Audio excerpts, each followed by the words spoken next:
Pregnant වුණාම ඔයාගෙන්ගෙත් මේ වගේ වෙනස්කම් වෙනවා කියලා දැනන්න හිටියද. එහෙනම් මේ ගැන මුලින් ඉඳන් දැනගන්න මේ වීඩියෝ එක ඉවරනකම් බලන්න. අම්මගේ ඩිම්බකෝෂයෙන් පිට වෙන ඩිම්බය පැලොපියන ආලයේදී තාත්තගේ ශුක්‍රාණුසන්ගේ එකතු වුණාම සංසේචනය සිදු වෙනවා. මෙතනදී හැදෙන කලලය පැලොපියන ආලය දිගේ පහළට ගිහිල්ලා අම්මගේ ගර්භාෂ භිත්තියට සය වෙනවා. මේක ඉම්ප්ලාන්ටේෂන් කියලා හඳුනනවා. මේ විදියට අම්මගේ ගර්භාෂ භිත්තියට සයවුණු කලලෙහි තියෙන DNA සංයුතිය අම්මගේ ශරීරයේ තියෙන සාමාන්‍ය DNA සංයුතියට වඩා වෙනස්. මේ නිසා අම්මගේ ප්‍රතිශක්තිකරණ පද්ධතිය මේ පුංචි කලලය අඳුනගන්නේ අම්මගේ ශරීරයට පිටතින් ඇතුළු වුණ විස බීජයක් කියලා.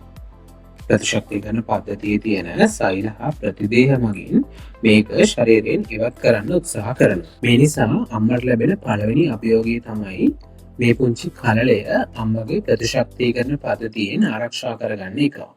මේකෙදි වෙන්නේ සංකීර්ණ ක්‍රියාවලියක් මගින් අම්මගේ ප්‍රතිශක්තිකරණ පද්ධතියේම නිපදවන විශේෂ සෛල කිහිපයකින් මේ කලලය ආරක්ෂා කරනවා. ඒ වගේම අම්මගේ යෝනි මාර්ගය දිගේ පිටතින් විස බීජ ඇතුල් වෙන එක වළක්වන්න ශ්ලේෂ්මල පොපුවක් මගින් කෙප්ගෙල ප්‍රදේශයෙන් සීල් කරනවා. මේ නිසා අම්මගේ ගර්භාෂය තුළ කලලයට ආරක්ෂිතව වර්ධනය වෙන්න පුළුවන්. කලලය දවසින් දවස වර්ධනය වෙනකොට ගර්භාෂයද ක්‍රමයෙන් විශාල වෙනවා. මේ නිසා ගර්භාෂය විශාල වෙන්න අම්මගේ බඩේ ඉඩ හදලා දෙන්න ප්‍රොජෙස්ටරෝන් සහ රිලැක්සින් කියන හෝමෝන දෙක දායක වෙනවා. මේ හෝමෝන දෙක මගින් අම්මගේ උදර බිත්තියේ තියෙන මාංශපේශී ලිහිල් කරලා ගර්භාෂය විශාල වෙන්න අවශ්‍ය කරන ඉඩ හදලා දෙනවා. ඒ වගේම මේ හෝමෝන දෙක මගින් ආහාර මාර්ගයේ ආහාර ගමන් කිරීමට දායක වෙන මාංශපේශී ලිහිල් කරනවා. මේ නිසා ආහාර මාර්ගයේ ආහාර ගමන් කරන වේගය අඩු වෙලා මල බද්ධය ඇති වෙනවා. ඒ වගේම ගලනාලයත් ආමාශයත් සම්බන්ධ වෙන ස්ථානයේ පවතින මාංශපේශී ලිහිල් වීම නිසා ආමාශයේ තියෙන අම්ල ගලනාලයට ඇතුල් වෙනවා. මේ නිසා නිතරම ඔක්කාරය සහ බඩපපුව දැවිල්ල ගතිය ඇති වෙනවා. රුධිරයේ තියෙන HCG හෝමෝන මට්ටම වැඩි වීම නිසා ඇතිවන මෝර්නින් සික්නස් කියන තත්ත්වය මේ නිසා තවත් වැඩි වෙනවා. ක්‍රමයෙන් ගර්භාෂය විශාල වෙනකොට පෙනහළු වල ක්‍රියාකාරීත්වයට දායක වන ප්‍රාචීරය එහෙම නැත්නම් ඩයෆ්‍රම් එක ක්‍රමයෙන් ඉහළට තල්ලු වෙනවා. මේ නිසා අම්ම හුස්ම ගැනීමේදී පෙනහළු පිම්බෙන ප්‍රමාණය අඩු වෙලා රුධිරයට ලැබෙන ඔක්සිජන් ප්‍රමාණය අඩු වෙනවා. මේකට පිළියමක් විදිහට ප්‍රොජෙස්ටරෝන් කියන හෝමෝනය අම්මගේ මොළයේ තියෙන ශ්වසන ක්‍රියාවලිය පාලනය කරන ශ්වසන මධ්‍යස්ථානය මත ක්‍රියා කරලා අම්ම හුස්ම ගන්න වේගය වැඩි කරනවා. මේ නිසා අම්මටයි බබාටයි අවශ්‍ය කරන ඔක්සිජන් ප්‍රමාණය ලබා ගන්න පුළුවන් වෙනවා. ඒ වගේම අම්මගේ වකුගඩු වලින් නිපදවන එරිත්‍රොපොයිටින් කියන හෝමෝනය වැඩි කරනවා. මේ හෝමෝනය මගින් ඇටමිදුල් වලින් නතුරු උතුරු සෛල නිපදවන ප්‍රමාණය වැඩි කරනවා. මේ නිසා වැඩි කාර්යක්ෂමතාවයකින් අම්මගේ රුධිරයෙන් ඔක්සිජන් ප්‍රවාහනය කරන්න පුළුවන් වෙනවා. ඒ වගේම අම්මගේ වකුගඩු වලින් වෙනදට වඩා වැඩි ජලය හා ලවණ ප්‍රමාණයක් නැවත රුධිරයට අවශෝෂණය කරගන්නවා. මේ නිසා අම්මගේ ශරීරයේ පවතින රුධිර පරිමාව 50%කින් පමණ වැඩි වෙනවා. ගර්භණී කාලයේදී අම්මගේ ගර්භාෂයේ ඉන්න පුංචි බබා එයාටම කියලා රුධිර සංසරණ පද්ධතියක් හදාගන්නවා.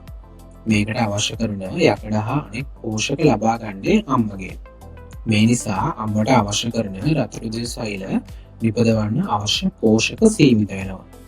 මේ නිසා සාමාන්‍ය අවස්ථාවකට වඩා ගර්භණී කාලයේදී අම්මගේ රුධිරයේ ඝනත්වය අඩු වෙනවා. ගර්භණී කාලයේදී අම්මට වගේම බබාට අවශ්‍ය කරන ඔක්සිජන් හා පෝෂක ආරක්ෂම සැපිය යුතු නිසා අම්මගේ හાર્ට් එකට වැඩි කොටසක් ලැබෙනවා. මේ නිසා ගර්භණී කාලයේදී හෘද ස්පන්දන වේගය වැඩි වෙනවා.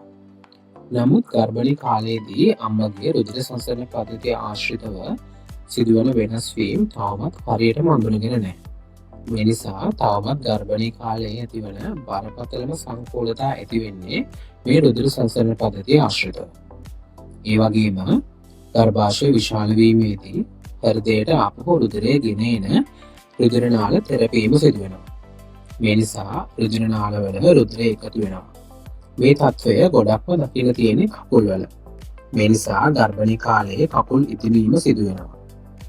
ශරීරයේ පහළ කොටසේ සිට රුධිරය ගෙන එන ප්‍රධානතම රුධිර නාලය තෙරපීම නිසා හෘදයට රුධිර සැපෙන ප්‍රමාණය සැලකිය යුතු ලෙස අඩු වෙනවා. මේ නිසා හෘදයෙන් මොළයට සැපෙන රුධිර ප්‍රමාණය අඩු වෙනවා.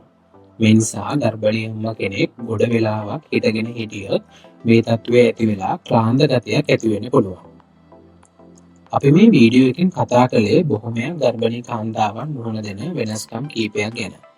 නමුත් මතක තියාගන්න සෑම ගැප් ගැනීමක්ම එකිනෙකට වෙනස්. මේ නිසා ඔයා මුහුණ දෙන ඕනෑම ගැටලුවක් අනිවාර්යයෙන්ම ඔයාගේ වෛද්‍යවරයා සමග සාකච්ඡා කරන්න. මේ වීඩියෝ එක ඔයාලටත් වැදගත් කියලා හිතනවා නම් වීඩියෝ එකට ලයික් කරලා අපේ YouTube channel එකත් subscribe කරන්න. මේ වගේ වටිනා වීඩියෝ එකකින් අපි නැවත හමු වෙමු. එතෙක් ඔබට සුබ දවසක්.